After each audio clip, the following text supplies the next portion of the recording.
From above, they look like dots on a map. From below, they control the flow of global trade, dictate naval strategy, and sometimes decide the outcome of wars. These are places most people will never visit, and many have never heard of. But Gibraltar, Guam, Diego Garcia, the Falkland Islands, they're tiny islands with outsized power. Why? Because geography isn't just about land, it's about control. Global trade runs on maritime routes. Over 90% of what you wear, eat, and use arrives by ship. But those ships don't roam freely. They travel along fixed lanes and through chokepoints, narrow straits, canals, and passes where naval power and geography collide. Many of these chokepoints are flanked by tiny islands, some natural, some militarized, some strategically occupied, and whoever holds them holds leverage. Gibraltar, the gatekeeper of the Mediterranean. At just 2.6 square miles, Gibraltar sits on the southern tip of Spain, but for the British Navy and for global trade, it's like a geostrategic crown jewel. Why? Because Gibraltar controls access to the Mediterranean Sea. The Strait of Gibraltar is just 13 kilometers wide.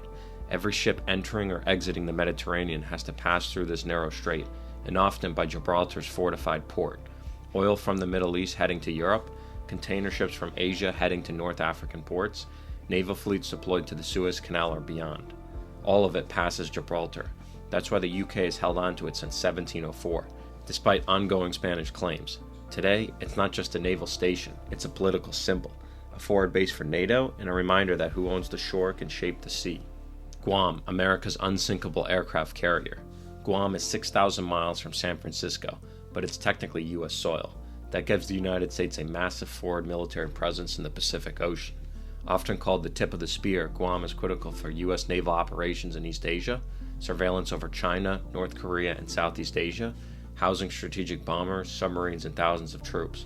From a shipping perspective, Guam isn't a commercial hub, but it's a military anchor, and that affects trade. Global commerce depends on security, and in the Asia-Pacific, the U.S. Navy protects vital lanes through the South China Sea, Taiwan Strait, and the Philippine Sea. Without Guam, the U.S. wouldn't be able to project power into these trade routes. Without U.S. presence, these routes could fall under Chinese control, a scenario many fear would lead to restricted access, higher tariffs, or open conflict. Guam is tiny, but in strategic terms it's an unsinkable aircraft, and the U.S. knows it. Diego Garcia, the island that launches wars. In the heart of the Indian Ocean lies Diego Garcia, part of the British Indian Ocean Territory, but the U.S. runs it as a secretive, massive airbase, a launching pad for military operations across the Middle East, Africa, and South Asia. Here's why it matters. It is located 1,000 miles south of India, within reach of the Persian Gulf, Horn of Africa, and Strait of Malacca, crucial for logistical support, surveillance, and drone operations. Diego Garcia played a role in the Gulf War, the Iraq and Afghanistan conflicts, and anti-piracy missions off the coast of Somalia. For global shipping, Diego Garcia is like a silent enforcer, securing trade lanes from East Africa to Southeast Asia.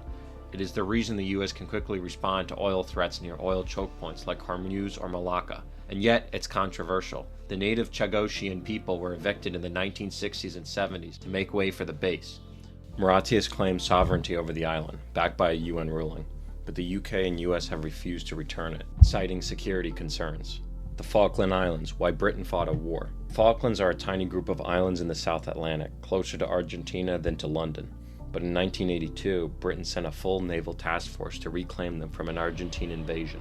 They did this for 3 reasons: to protect the principle of self-determination, to defend British territory, and perhaps most crucially, to maintain access to Antarctic waters and future natural resources. Geologists believe the area may contain significant oil and gas reserves, and the Falklands give the UK a military and resource outpost in the southern hemisphere. The 1982 war lasted 10 weeks, cost hundreds of lives, and ended with a British victory.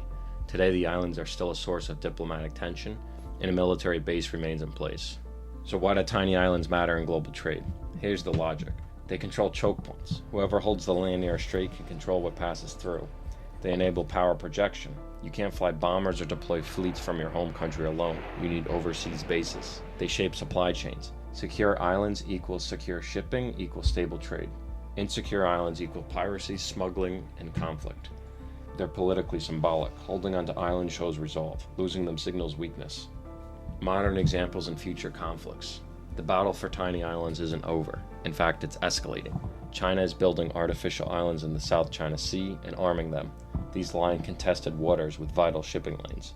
Russia is expanding military presence in the Kuril Islands and along the Arctic coast, looking to dominate northern sea routes. The U.S. is strengthening bases in Guam and Diego Garcia to prepare for a future conflict over Taiwan or the South China Sea.